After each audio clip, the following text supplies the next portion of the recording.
Hey y'all, welcome back. I'm Shayna Cersei and I'm so excited to paint with you today. Today we're going to do another page in our watercolor journals and I am feeling like painting alliums. So alliums are a flower that, or a plant flower that you have to, that I think are super cool. They're very, I hope people get this reference, but very Seussical looking to me. They give that like fantasy Seuss kind of vibe. They're these big ball shapes of little tiny buds of flowers, kind of like hydrangeas, but they're very, very round looking and they kind of come up on these big tall stalks. So you'll see what I mean. And that's what I feel like painting today. You have to plant them in the fall. I never remember to plant anything in the fall, so I don't have any, but I always see them and I am envious of them. So we are going to start with our Bauhong sketchbook. This is a 100% cotton, 140-pound cold press watercolor journal, watercolor sketchbook. 6x9 is the size approximately. I have my core mini palette here, QOR by Golden, some water. I also have a butcher tray here today. I find with the mini palette, while there is plenty of space up here to mix some colors, if you want a little bit more space, having one of these enameled butcher trays is really great. So if you don't have one of these and want one, definitely check out the description. They're easy to find online and probably in your local art store as well. All right, so let's get started. So we're going to do something with light too. So we're going to pick a direction for our light source, and I'm going to have it come from this side. I always tend to do it from the top right-hand corner. It's just, I'm right-handed. I don't know. It's just where I tend to go. So I'm going to force myself to do the opposite side. And basically I'm going to create a scene with these big bulbs or big, flowers, but the light is going to be coming from this direction. So the scene itself is going to have light coming down this direction as well. So let's get those drawn in. Brushes today, I have my Velvet Touch brush, a size 10. I have a size 4 here. I also have a silver black velvet brush laying around and a quill brush. Who knows what I'll use today? Just a little bit of everything. But round brushes is the way I generally go. If you're not confident or comfortable drawing circles, although you definitely can be in this organic setting, you could use something like a template. I have these little tape, so I'll draw one there, and then the inside of the tape is an even smaller circle. So I'm just going to draw a few of these, and then like one more big one. I'll have some overlap maybe. And then they're going to have these big stems that, come down. And they're these like hardy, like thick, kind of tulipy stems that are able to support these huge masses of flowers. Maybe I'll do one more small one kind of going off the page over here. And give it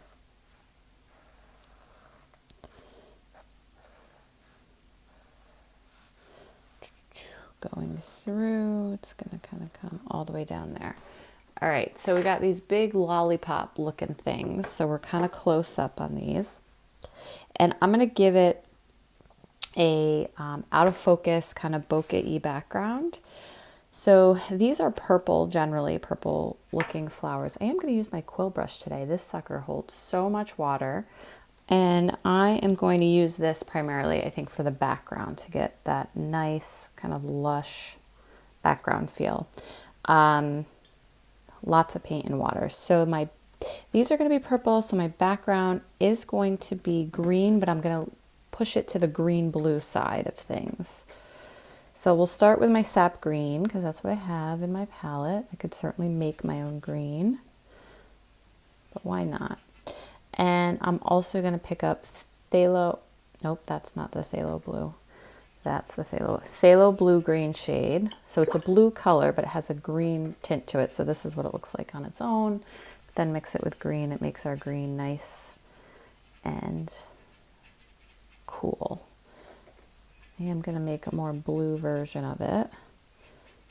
again, we're going for whimsical. So I am going to, let's see. I'm trying to decide if I'm going to paint around or over these completely. Could use masking fluid. I don't want to use masking fluid. All right, so I'm going to just go kind of over top of things. You can see this has a green tint to it. That's fine. So you can see this brush holds so much water, so much paint. 2 little dips and I've covered the whole thing. You can just use a regular round brush. This, I just happen to have it. I was working on really big commissions that had big watery backgrounds and I needed a bigger brush and it just happened to be sitting here. All right, so I've covered the whole area wet on wet, or all wet, and now I'm going to apply paint to the background. Oh, and I said my light source was coming from up here, so actually I'm going to leave this really light up here, but I'm going to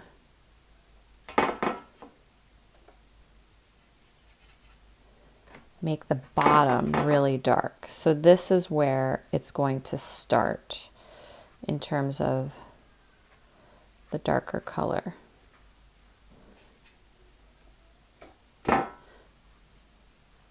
So lots of blue. So down from the bottom and then up.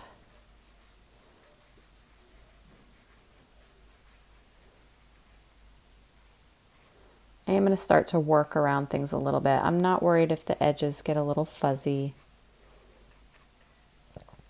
There are 1,000 different ways to do this. Definitely masking fluid is one of them. I could have done wet on wet, kind of all the way around everything, so the water acted as a barrier.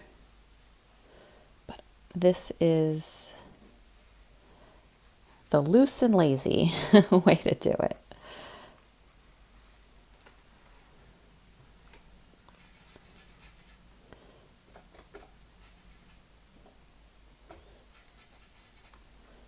So I'm going to add even more.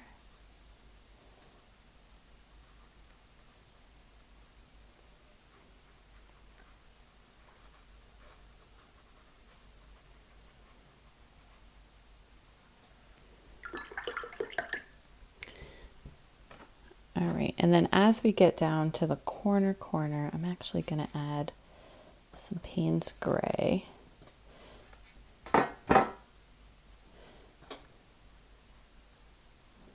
To make this even darker down here.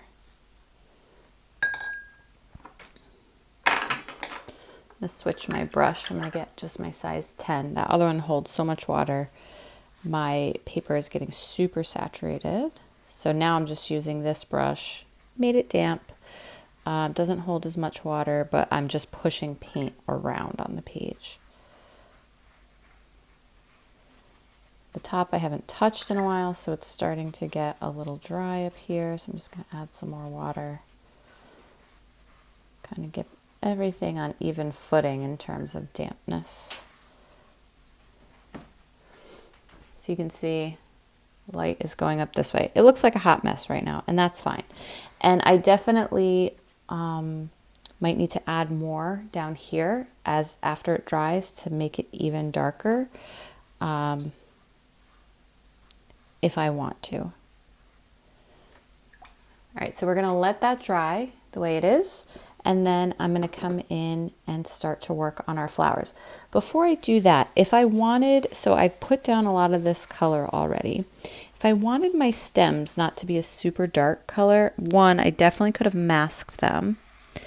Two, I'm going to go in with just the edge of my paper towel, and I'm going to pull out some color, so making a nice little corner in my paper towel, and then you could do this with a brush. I find the paper towel works even better. This one's a little thick here.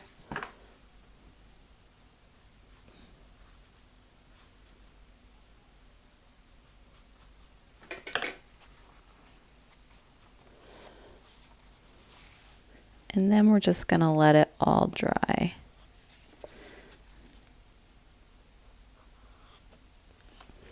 All right, so let's let it all dry and we'll come back in and start working on our flowers, our alliums. All right, we're back and I let it all dry. I'm definitely going to put another layer on this before I move on to creating the actual bulbs. So I'm going to pull out some more of this dark blue-green color. So sap green and phthalo blue green shade. I'm going to go right to wet on dry on this bottom edge here. I am going to actually work around the stems and the bulbs a little bit. We're going to see how this goes.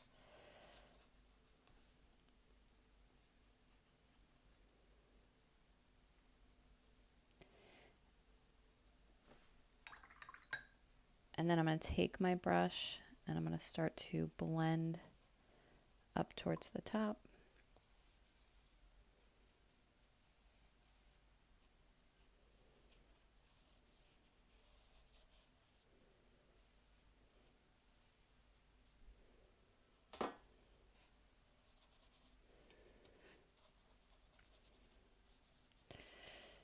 All right, let's get down here.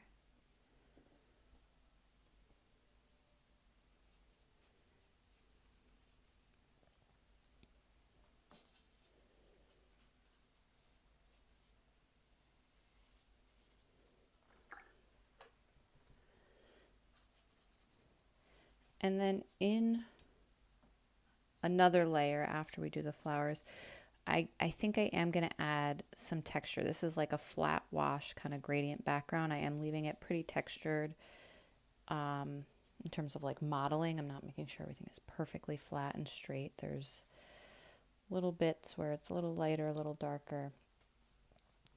But I think we'll add some like grass-like texture to some of it. Very dark over top.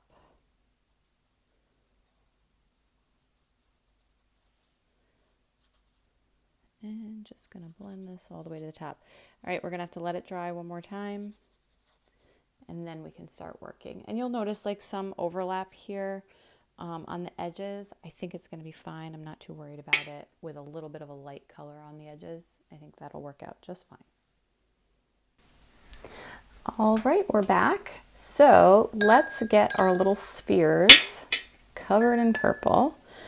I am going to use my phthalo blue green shade and a little of, nope, that's purple. I do have a Dioxazine purple in here, but I'm going to make mine with magenta and phthalo blue.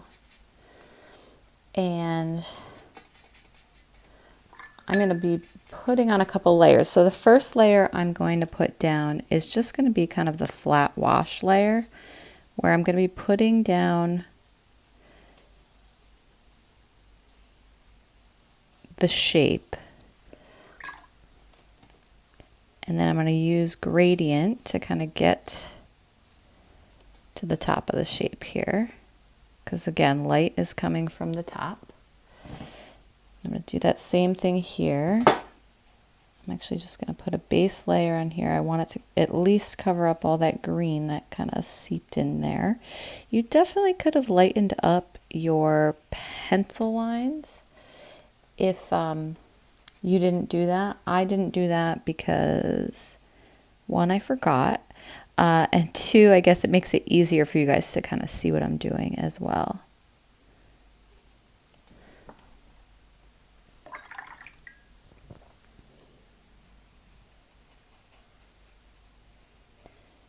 And I know they look like little, just little globes right now, but we'll add some texture to them in our next layer. You can definitely go off the edges a little bit, give it a little texture on the edge as you're painting it.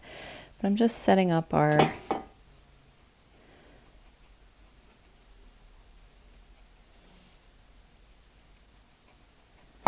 base.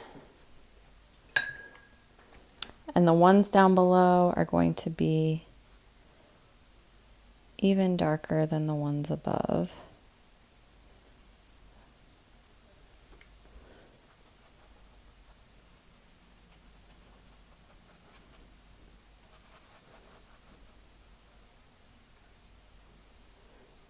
And remember, often things are not done in one layer in watercolor, especially if there's a lot of light and shadow and deep colors that you need to achieve.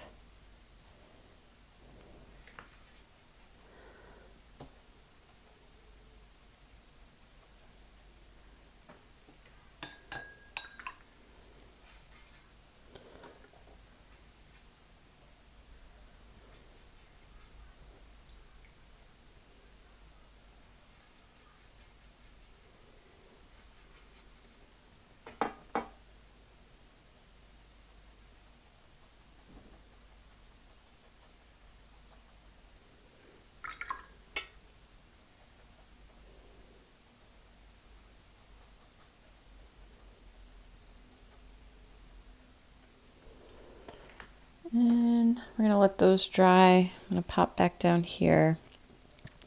So now I'm just gonna start to add, I can actually switch to my size 4 Velvet Touch brush. So I have a really deep kind of purple here. These are still a little wet. I'm just gonna start to pop in some little stippled dots. These aren't as big, like the little blooms on them are really tiny, and they make these really compact little balls. Like they do look like bizarrely round, in the best way possible. So I don't want to give it too much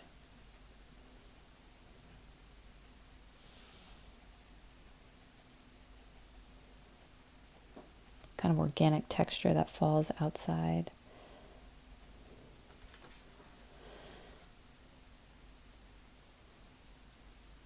So I'm waiting till they're a little bit drier, but not completely dry.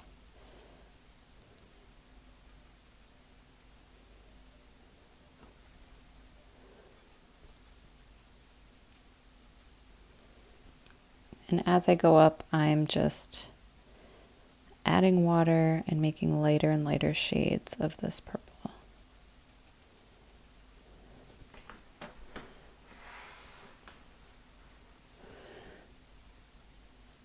I think this has to be a little darker here, kind of under the fold of the flower, of the sphere.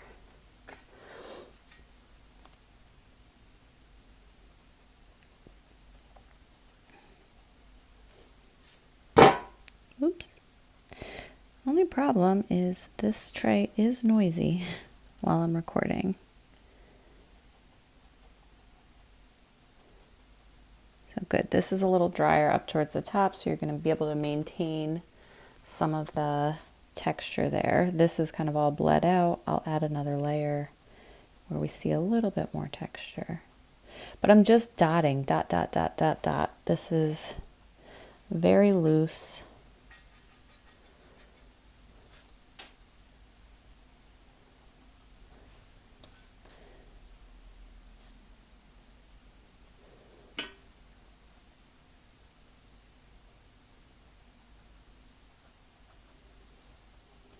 And I want the top to remain lighter.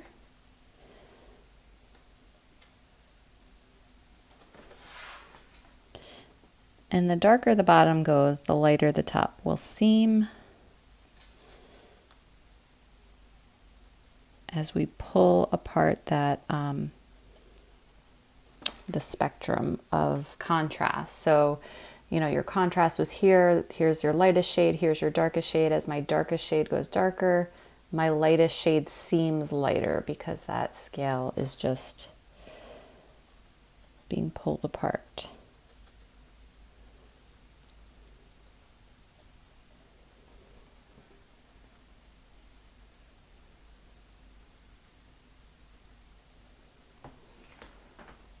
Oh, I forgot this guy over here on the side. I didn't forget this one in the back. I just have to do that one last. Have to wait till everybody else dries.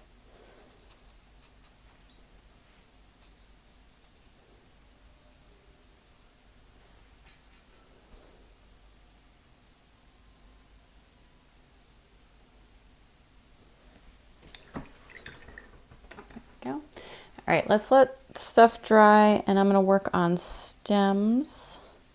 I'm going to add a little yellow to make this more of a yellowy green.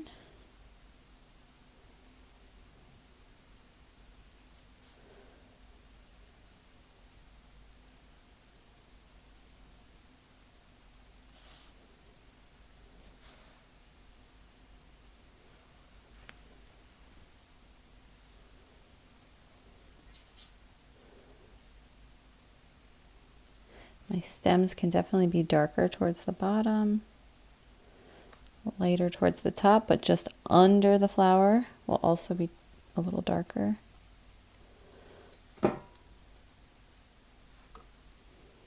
I have to stop hitting that. I'm so sorry.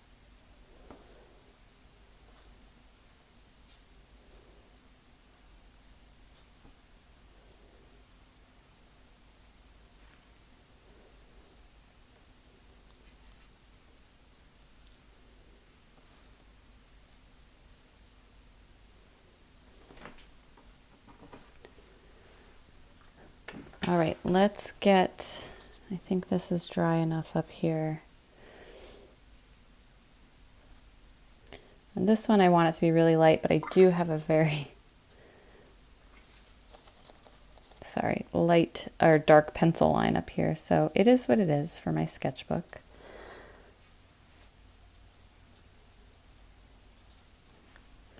Actually starting with the lightest color on this one, and we're going to experiment. And we're just going to stipple in. So I've done them somewhat differently. And that's a great thing about your sketchbook or your journal, is that you can experiment without any fear. Just do it. Give it a try. It might be disastrous. And just know that and come to peace with it. Be like, I'm going to try this, and it's 90% possible it could be disastrous, but there's that 10% that it'll be amazing, and you'll discover a new technique that you're going to employ over and over again for the rest of your watercolor career.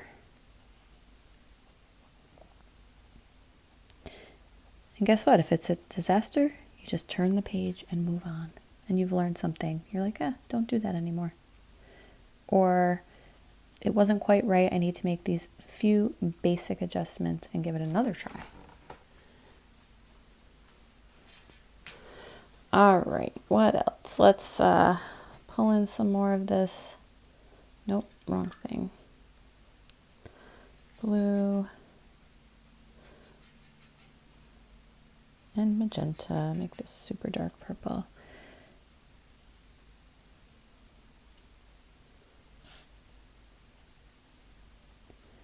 And this one that's behind, look, I make it even darker, and it starts to make what is in front of it pop and push forward as it becomes light, the contrast spreads.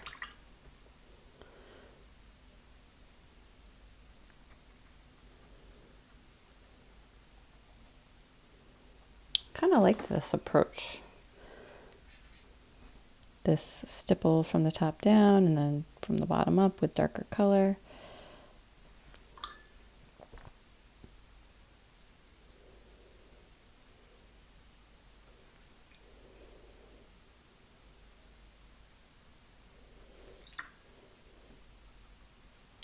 Tried to include a little bit more of my setup here so y'all can see like where my paper towel is and where my water is and how often I use my paper towel. That's a big thing. A lot of people forget that that is a big tool in the process. All right, this is a little more blue and I kind of love it. I'm going to go even a little darker and bluer on some of these, on the bottoms. And again, these are now much drier. So as I stipple in shapes, they tend to hold their shape a little bit more solidly. They don't bleed or blend out as much.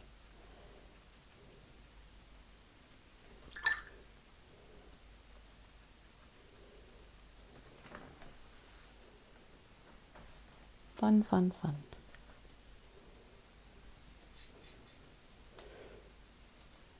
This one I feel like I should let dry a little bit more. Maybe just right in that spot.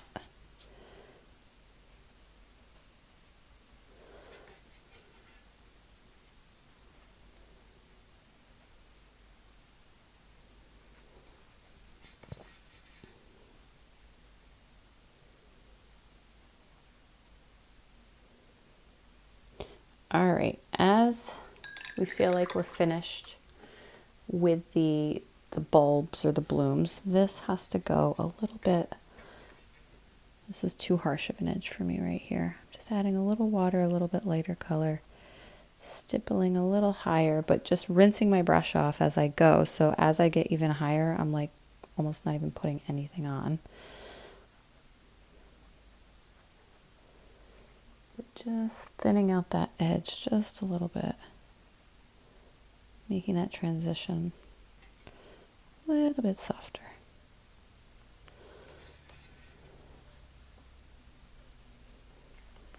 Okay, now what else can we add to this? This one needs a little more texture. I'm going to let it dry a little bit more. Maybe not. Yeah, let it dry a little bit more. Let's add in some really dark blades of grass. All right, sap green and Payne's gray.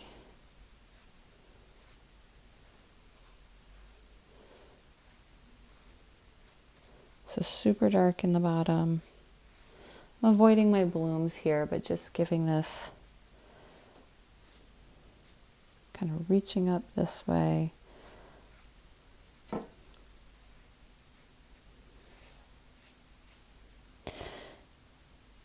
And even my stems, I'm going to give a little bit of a darker shadow on the one side. So it's getting a little light falling.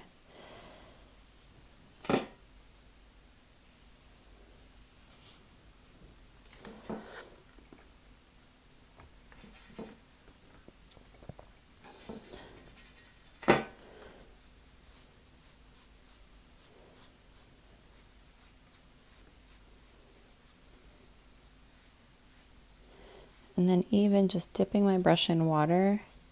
So as I continue to go up, like adding this texture to the background of these blades of grass, but they're getting much, much lighter. So that pushes them further back.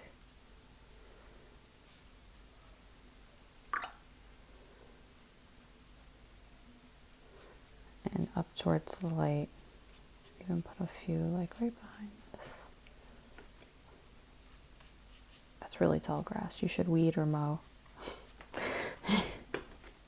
This is what my wild child garden looks like. Okay. So we're pretty much done, but if you wanted to wait for things to dry a little bit more, and you can definitely go in with one more little layer of texture, like in here. I'm going to do a little layer of texture. This one up here, I do want to need this to be more purple, less blue. There we go. But I also need it to be much, much lighter.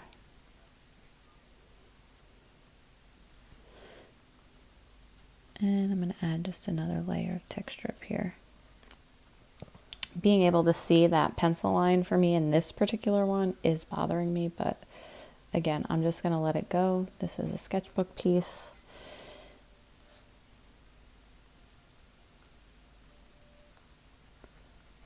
All about learning, process, practicing, figuring out that, oh, Shayna, you need to remember to erase your lines before you start a piece. That's part of it. All right, there we go. Oh, and this one at the top is a little harsh round. So I just want to add some texture to that edge, but not eat up the highlight. Okay, let's take off our tape. This is not fully dry yet. You should wait till yours is fully dry. 100% cotton paper will be a saving grace on this particular project if you have it. If you don't, and you have cellulose paper and you try something like this that's really water heavy, I would love to hear your reactions on what things worked for you. Maybe how you've adapted the lesson to maybe use less water, or the challenges that you faced when trying to complete a lesson like this using a cellulose or wood pulp paper. There is our nice little outline, beautiful little alliums. Thank you so much for joining me. I'm Shayna Cersei. Don't forget to like the video, subscribe to the channel, check out the description for links to supplies and materials. And thank you all to all of you who are super thanks contributors. You're amazing, and I love that you find so much value in this, that you feel like you need to contribute in that way. That's wonderful. And all of you who leave a comment, especially because they're so encouraging and so wonderful and so gracious, that you're absolutely amazing, and you're the reason I keep coming back. So thank you all for being here, and I'll see you for another watercolor journal page very soon. Take care, y'all. Happy painting.